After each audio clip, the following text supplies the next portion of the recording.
Assalamualaikum warahmatullahi wabarakatuh. Sahabatku para pencinta sejarah Aceh.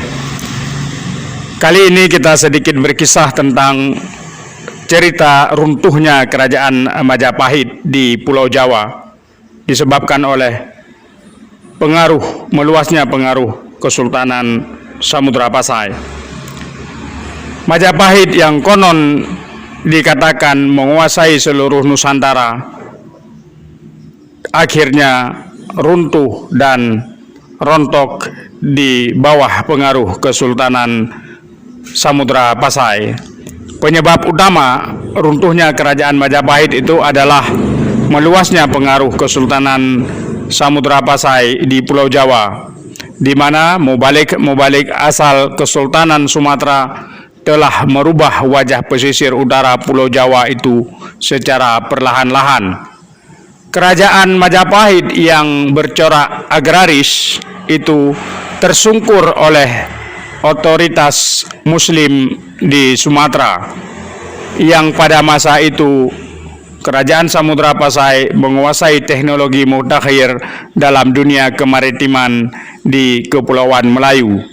Majapahit yang pernah katanya menguasai di sebagian wilayah Jawa Timur dan Jawa Tengah sekarang, pengaruhnya lambat laun hancur lebur bersama dengan bangkitnya Kesultanan Demak.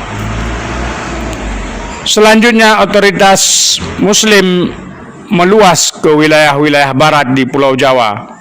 Puncaknya pada paruh abad ke-16 Masehi, seluruh bandar-bandar kuno di pesisir utara Jawa, mulai dari barat sampai ke timur, telah dikuasai oleh otoritas Muslim di bawah pengaruh Kesultanan Samudra Pasai sebagai negara Islam yang kuat kala itu.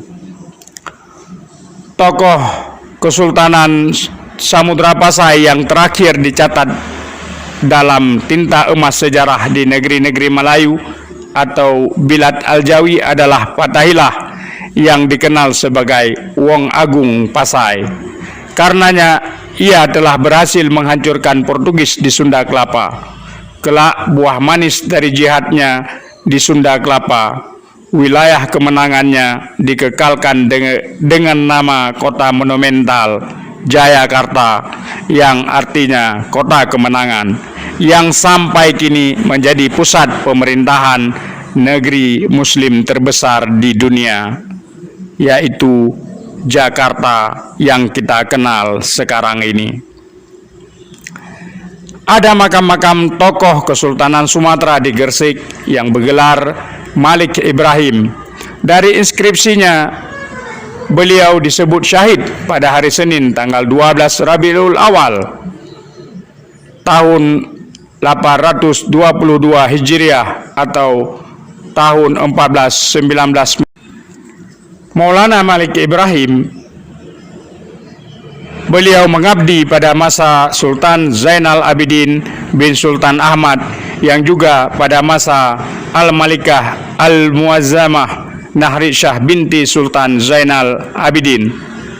Tokoh penting Kesultanan Sumatera atau Samudra lainnya yang sezaman dengan Malik Ibrahim adalah keturunan Khalifah Abbasiyah yang wafat di Bandar Samudra Pasai, yaitu Abdullah bin Muhammad Al-Abbas, yang juga Ahlul Bait, yaitu Said Imaduddin bin Said Izzuddin bin Ishaq Al-Husaini, serta tokoh agama Sufi yang berasal dari Persia bernama Naina Hisamuddin bin Naina Amin.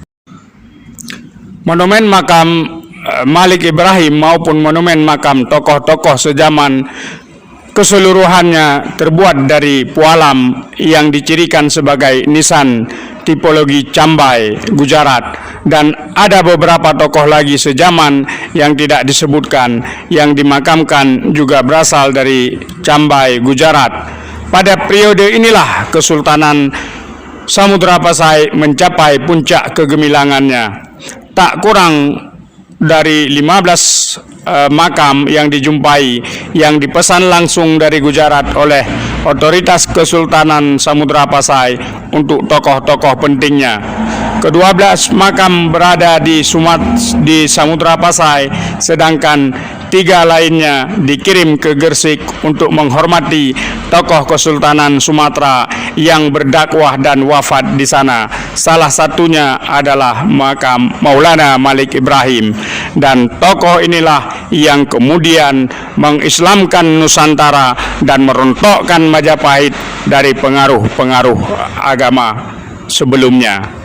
Demikian kisah daripada rontoknya atau runtuhnya kerajaan Majapahit di bawah pengaruh kerajaan Samudra Pasai dengan mengirim mubalik-mubaliknya ke Pulau Jawa untuk mengajarkan Islam, dan Majapahit meninggalkan agama leluhurnya itu.